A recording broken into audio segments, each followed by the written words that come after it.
আসসালামু আলাইকুম। কি অবস্থা সবার, কেমন আছো? আমি আফিফ তোমাদের সামনে আরেকটা নতুন ভিডিও নিয়ে হাজির হয়ে গেলাম। তো আজকে আমরা পড়ব ফিজিক্সের একাডেমিক সেকশনের ফার্স্ট প্লে লিস্ট হচ্ছে আমাদের এটা। তো আজকে আমরা ফিজিক্স ফার্স্ট পেপারের ফিফথ চ্যাপ্টারটা পড়ব, যার নাম হচ্ছে কি কাজ, শক্তি ও ক্ষমতা। এটা কিন্তু অনেক ইম্পর্ট্যান্ট একটা চ্যাপ্টার। মোটামুটি এইচএসসিতে প্রায় 10 মার্ক তো এই অধ্যায় থেকে আসেই। একটা সৃজনশীল পাবা আর 2-3টা এমসিকিউ তো শিওর পাবা। তা তার মানে বলা যাচ্ছে কি যে এই চ্যাপ্টারটা অনেক ইম্পর্ট্যান্ট তোমাদের একাডেমিকের জন্য আর অ্যাডমিশনের জন্য তো বটেই। তো চলো বেশি কথা না বলে আমরা শুরু করি। তো দেখতে পারতেছো ফিজিক্স ফার্স্ট পেপার কাজ, শক্তি ও ক্ষমতা, চ্যাপ্টার 5। আর আমাদের চ্যানেলের নাম হচ্ছে বাইনারি ফিজিক্স। তো যারা এখনও সাবস্ক্রাইব করো নাই, সাবস্ক্রাইব করে দিও। আমরা সামনের দিকে আগাই, চলো। আচ্ছা, কাজ কাজ কাকে বলে বা কাজ বলতে আমরা কি বুঝি? আচ্ছা, তোমরা সবাই তো জানো তাই না, যে একটা অনেক উৎকৃষ্ট উদাহরণ আছে কাজের। যে একজন দারোয়ান সারাদিন একটা ওই যে তাদের গেটে বসে পাহারা দিচ্ছে। তো সে মাস শেষে বলবে যে আমি অনেক কাজ করছি, আমার এখন বেতন দেন। তো আসলে কি উনি কাজ করলো? উনি তো একটা জায়গায় বসে আছে, তাই না? তো এই জিনিসটার আমরা ব্যাখ্যা পাবো কই? কাজের সংজ্ঞাটা পড়লে। তো দেখো কাজের সংজ্ঞা কি বলছে, যে একটি বস্তুর ওপর কোনো বল ক্রিয়া করায় যদি বলের অভিমুখে, কোথায়? বলের অভিমুখে বস্তুটির সরণ ঘটে, তাহলে বল এবং বলের দিকে সরণের উপাংশের গুণফলকে কি বলা হয়? কাজ বলা হয়। তো সাপোজ ধরো এই ক্যালকুলেটরটা এখানে আছে। এই ক্যালকুলেটরটাকে আমি এইভাবে একটা ফোর্স দিলাম, এই ডিরেকশন বরাবর একটা ফোর্স দিলাম। তো যদি এই ফোর্সের ফলে ক্যালকুলেটরটা এই পর্যন্ত আসে বা এইখানে বা এখানে যে কোনো জায়গায় মুভ করে, যার ফলে কি হয়েছে, এই ক্যালকুলেটরটা সরণ হয়েছে, তাহলে এই বল আর এই সরণের যে গুণফল তাকে বলা হয় কি? কাজ, যেটা এখানে। আচ্ছা, তো দেখো যে এই বস্তুটাকে আমরা যদি এফ বল প্রয়োগ করি এই দিক বরাবর, যদি প্রয়োগ করি, তাহলে যদি বস্তুটি এই পর্যন্ত তার সরণ ঘটে, এস পর্যন্ত তার সরণ ঘটে, তাহলে এক্ষেত্রে কাজটা কত হবে ভাইয়া? W equals to F into S. ঠিক আছে। আচ্ছা, এখন এটা তো আমাদের লিনিয়ার সূত্র চলে গেল, বাট আমাদের যদি বলের অভিমুখে সরণটা না ঘটে, কোনো একটা অ্যাঙ্গেলের সরণ ঘটে, তখন আমরা কি করব? ওইটার জন্য একটা সূত্র আছে।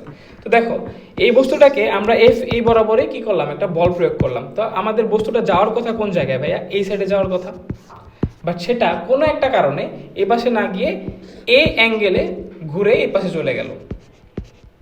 তার সরণ হলো কোন অভিমুখে?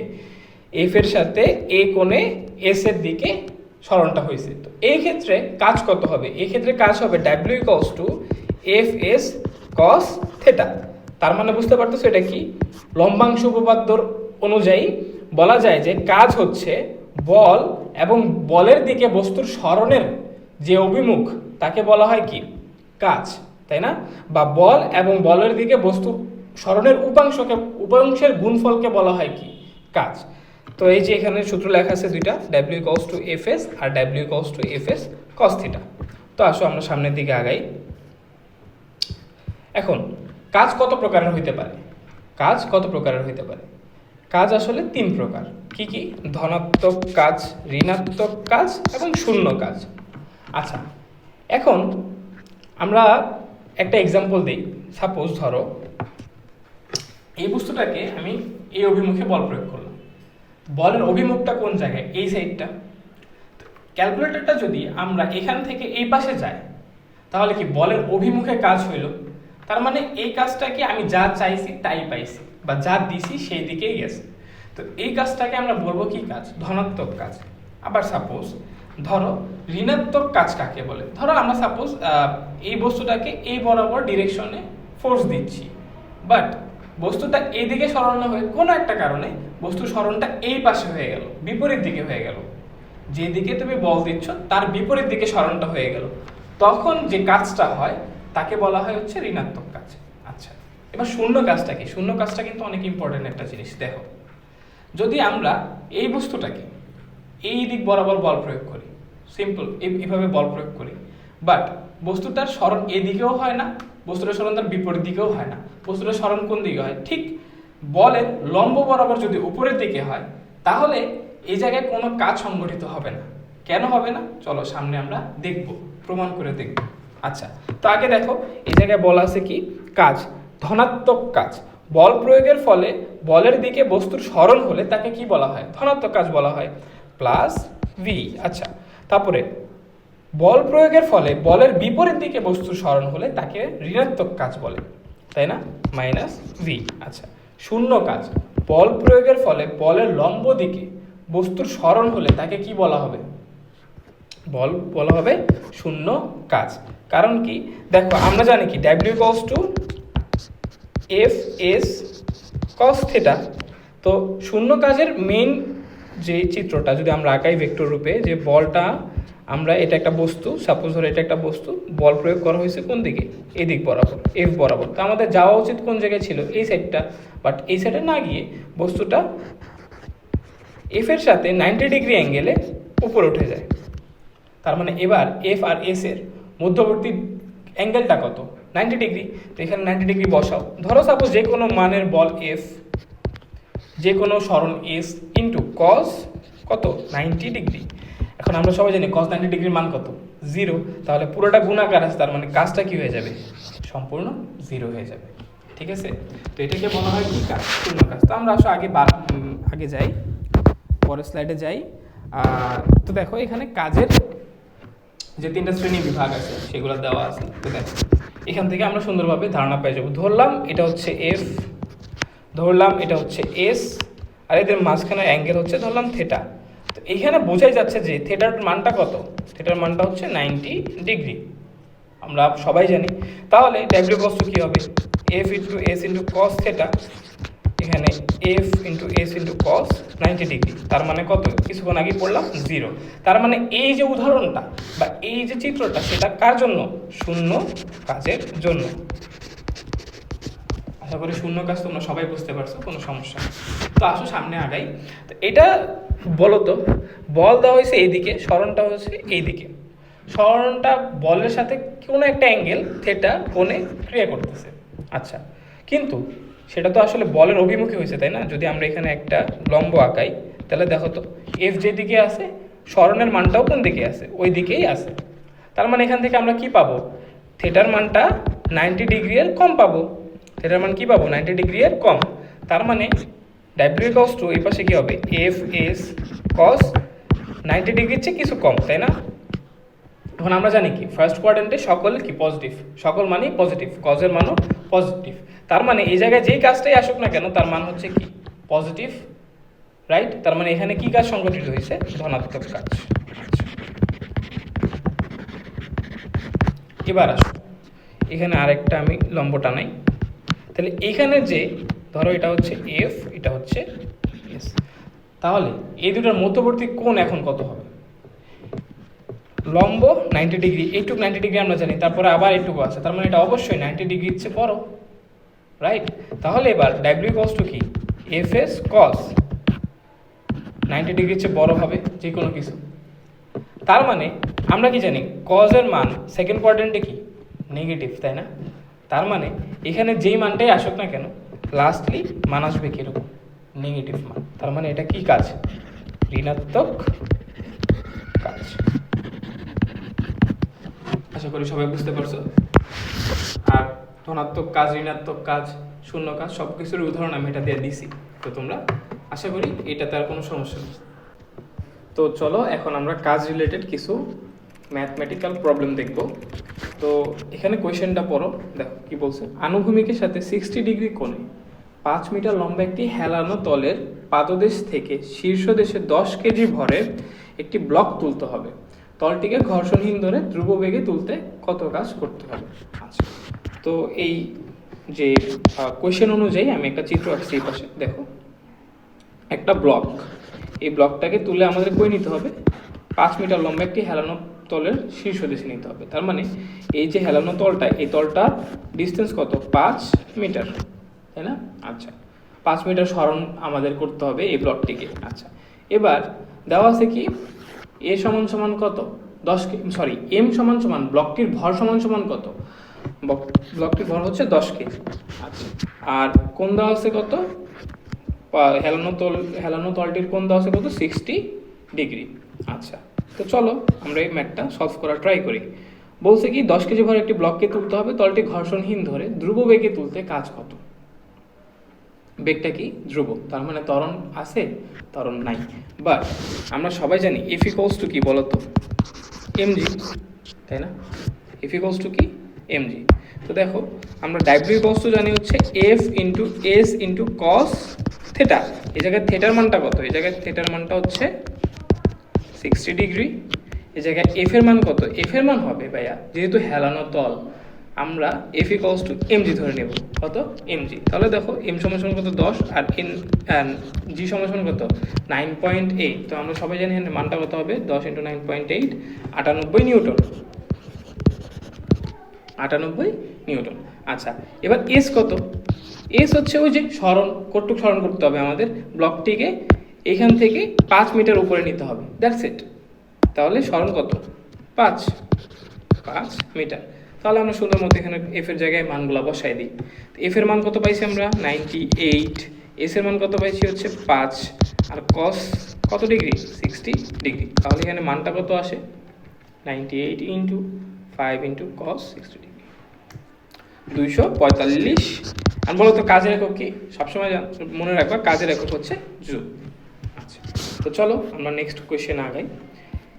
একটি কাঠের ব্লককে আনুভূমিকের সাথে 30 ডিগ্রি কোণে 40 নিউটন বল প্রয়োগে উপরে দিয়ে টানা হচ্ছে, ঘর্ষণজনিত বল আছে 8 নিউটন।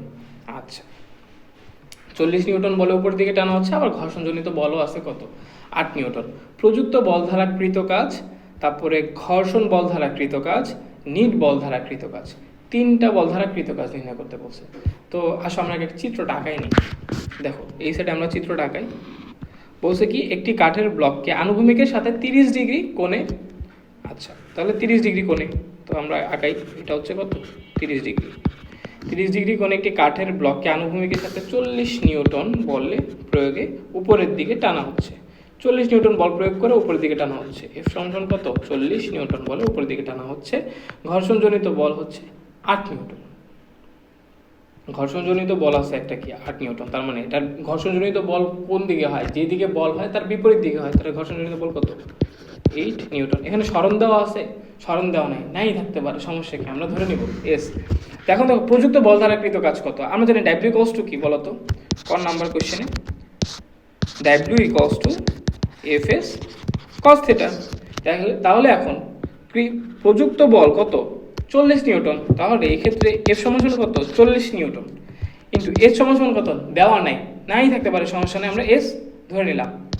আর কস থিটা সমান কত 30 ডিগ্রি, তাহলে কস 30 ডিগ্রির মান কত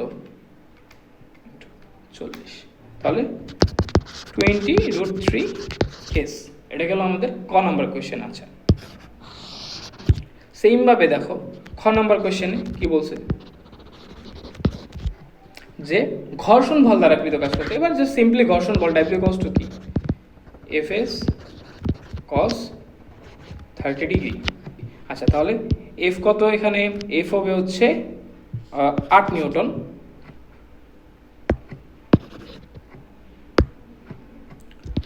8 নিউটন। এস কত নাই দেওয়া নাই, সমস্যা নাই, কস। আচ্ছা এবার দেখো 30 ডিগ্রি কি হবে, আসলে 30 ডিগ্রি কার, এটার সাথে এটার কোণ হচ্ছে 30 ডিগ্রি, বাট এবার কোণটা কি এইটা না, তাহলে এই পুরো কোণটা হবে না আমাদের, তাহলে এখানে কোণ কত হবে বলো তো 180 যোগ 30, 180 যোগ 30 মানে কত 210 ডিগ্রি। এবার আসো করি 8 ইন্টু কস 210 কত হয় -4√3 এস, এত জুল কাজ, ঠিক আছে। এবার আশা করি তোমরা দুইটা ম্যাথই বুঝছো। তো আমি একটু মুছে দিই, মুছে আমরা, আচ্ছা মোছা লাগবে না, আমরা আরেকটা পেজে যাই, এই পেজে করি, ঠিক আছে। এখন বলছে যে গ নম্বরে কি বলছে দেখো, নিট বল দ্বারা কৃত কাজ কত, নিট বল দ্বারা কৃত কাজ কত, তার মানে এই বস্তুটার ওপর, এই দেখো এই বস্তুটার ওপর কি একটা নিট বল ক্রিয়া করতেছে না। আমি সামনের দিকে যাই, সামনের দিকে যাই, আমরা চিত্রটা আবার বড় করে দেখো, এটা হচ্ছে 30 ডিগ্রি, রাইট, এটা 30 ডিগ্রি। তারপরে এই ব্লকটাকে আমরা একটা বল এদিকে টানছে, এটা হচ্ছে 40 নিউটন বল। আচ্ছা আরেকটা ঘর্ষণজনিত বল তাকে কি করছে, উপরে চাইতে বাধা দিচ্ছে, কত নিউটন বলে 8 নিউটন বলে বাধা দিচ্ছে। এখন এই ব্লকটার উপর একটা নিট ফোর্স, লব্ধি ফোর্স প্রয়োগ হবে যা কিনা তাকে কই নিয়ে যাবে, হয়তো বা উপরে নিয়ে যাবে নয়তো বা নিচের দিকে নিয়ে যাবে, তাই না? এখন দেখো আমরা সবাই জানি কি যেই বল বেশি, এখন বলটা বেশি কোনটা? 40 নিউটন বল আসলে বেশি, তাই না? 40 নিউটন বলটা আসলে বেশি আর 8 নিউটন বলটা আসলে কম, তার মানে এখানে ঘর্ষণজনিত বল কম, বাট কি টান বলটা কি বেশি, তার মানে বোঝাই যাচ্ছে যে লব্ধি বলটা আসলে কই কাজ করবে? উপরের দিকে কাজ করবে। কিন্তু আমরা এটা বের করবো কিভাবে? আমরা জাস্ট সিম্পলি যদি আগের দুইটা কাজকে যোগ করে দিই তাহলেই তো আমরা নিট বলটা পেয়ে যাবো, তাই না? কারণ কি আগে দুইটা বলতো আমরা ভেক্টর রুল অনুযায়ী বের করছি, তাই না? তো আসো এবার নিট যে কাজ ডাব্লিউ, নিট কাজ ডাব্লিউ সেটা কি হবে? সেটা হবে এই যে দেখো প্রযুক্ত বল দ্বারা কৃত কাজ, প্রযুক্ত বল দ্বারা কৃত কাজ আর ঘর্ষণ বল দ্বারা কৃত কাজের যোগফল, তাই না? তো চলো প্রযুক্ত বল দ্বারা কৃত কাজ, প্রযুক্ত বল দ্বারা কৃত কাজ যোগ কি ঘর্ষণ বল দ্বারা কৃত কাজ,